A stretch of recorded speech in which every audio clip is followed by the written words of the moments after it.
একটা ম্যাচ খারাপ যাইতেই পারে। আর খারাপ গিয়ে তো বাড়িতেই চলে গেল তো এক ম্যাচে। এখন কিছু করার নাই তো, কারণ আপনি ফ্রান্সের টিম যদি দেখেন সেরা ওয়ার্ল্ড কাপ দিচ্ছে 2018 সালে, তারপরে 22 সালে আপনার ফাইনাল খেলছে, এবারও সেমিফাইনাল খেলছে। তো আজকে তাদের খারাপ টিম গেছে, এমন না যে তারা খারাপ টিম, বাট এই ওয়ার্ল্ড কাপের বেস্ট টিম। আপনারা বলেন এমবাপ্পে তো আজকে ম্যাচে সেভাবে দেখা যায়নি। এমবাপ্পে অ্যাকচুয়ালি কোথায়? কোভার্সের পকেটে বলতে আজকে মেবি হলো আপনার স্পেনের মিডফিল্ড আপনার টোটালি ডমিনেট করছে। সো আপনার যেটা করার কথা, যখন স্পেন আপনার মিডফিল্ড ডমিনেট করবো, সো অপোনেন্ট তো বল পাবে না। তো বল না পাইলে আপনার যত ভালো অ্যাটাকিং, ওরা তো বল পাই নাই। আর যে কটা বল পাইছে ওইগুলো গোলের মতো একটা হয় নাই। হ্যাঁ আপনি হচ্ছে অফকোর্স আপনি স্পেনের ফ্যান, তারপরও কি আপনি ফ্রান্সের কাছ থেকে এমন খেলা আশা করছিলেন আদৌ? মেবি এই খেলায় আসার আগে সবাই ধরেন আপনার ফ্রান্সরে আপনার 60% দিছে, স্পেনের 40%। সবাই আমি ভাবছিলাম যে আপনার খেলাটা হয়তো 2-1 স্পেন জিততে পারে এক্সট্রা টাইমে যায়, বা আপনার 1-0 জিততে পারে, বাট এত ডমিনেট করে খেলবে এটা আমি আর কি আশা করি।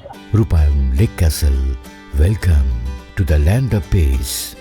আচ্ছা, ফ্রান্সকে মানে সবসময় বলা হচ্ছিল যে ফ্রান্সকে হারাবে কে, তখন কি কল্পনা করছিলেন যে স্পেনই হারাবে? না, আমি মানে প্রথম থেকে একটা জিনিস বলতেছিলাম, এই ওয়ার্ল্ড কাপে একটা টিমই আপনার ফ্রান্সকে হারাইতে পারে, ওটা স্পেন। মানে এটা দিয়ে হ্যাটট্রিক হারাইলাম। হ্যাঁ 3-0 হলো। এখন তিনটা ডিফারেন্ট টুর্নামেন্টে তিনবার নকআউট করলো, তাও সেমিফাইনালে তিনটাই। তিনটেই সেমিফাইনালে।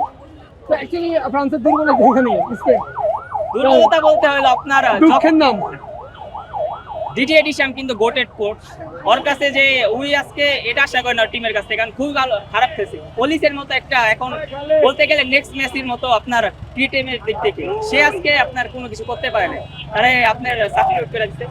লাস্টে আপনার চারকি আইছে, চারকি ভালো খেলে, বাট এখন কেউই কিছু করতে পারে না। কিছু করার নেই। আপনার যখন একটা সেমিফাইনাল আপনার 60-70-80 মিনিট চলে যায়, তখন ধরেন এমন একটা টিমের কাছে কাঁদতে করা অসম্ভব। মোস্ট ইংলি উনাইরেরই একটু বলে বলে মেবি আমার প্রিফারে উনাইয়ের থেকে আপনার রায়া আর গার্সিয়া অনেক ভালো গোলকিপার, বাট উনাই সিমন ভালো করতেছে, কারণ আপনার উনাই সিমন এত বেশি করতেছে মানে ভাই বলতে এত 1v1 ছিল 1v1 ছিল ওইখানে হচ্ছে দুইবার আপনার সেভ দিছে।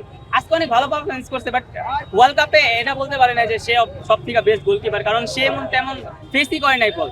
আজকে ফেস করছে, আজকে ফেস করছে, আজকে মোটামুটি আজকে ফেস করার কথা, কারণ একটা বেস্ট অ্যাটাকিং টিম খেলতেছে।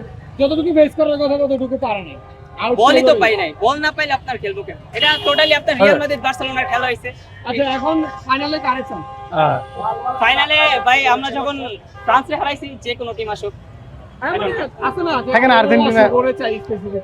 অ্যাকচুয়ালি আমি মেসি ফ্যান, তো চাই মেসি আসুক ফাইনালে। এখন যেই ওকে আপনি যেহেতু মেসি ফ্যান, তাহলে অফকোর্স আপনি বার্সেলোনা ফ্যান। আমি বার্সেলোনা, পুরো আপনার নিজেদের ছেলে পেলে খেলবো। এর জন্যই তো আপনার যখন বার্সেলোনা ভালো করে তখন স্পেনও ভালো করে। 2010 সালে আপনার টোটালি আপনার টিমটা তো বার্সেলোনা ডমিনেট করছিল। এখানে কি next season Barcelona champions league জিতবে? এটা চ্যাম্পিয়ন লিগে ভাই এখানে গেলে কি কবে নীরব হয়ে যায়? আপনার 24 সালে ভালো একটা চান্স ছিল, বাট ইন্টার মিলান লাস্টে আপনার চান্স তো 25 সালেও ছিল। 25 সালে আপনার বলতে গেলে আপনার অ্যাথলেটিকো ওদের হারায় কি হলো, নিজেরা তো পরে কট খাই গেল। বার্সেলোনা 25-এ আপনার মেন কথা পিএসজি টিমটা এখন বেশি ভালো। সরি 25 না 26 26 না না ওরা তো হারছে আরাম বল খেলে আর এই সেল করা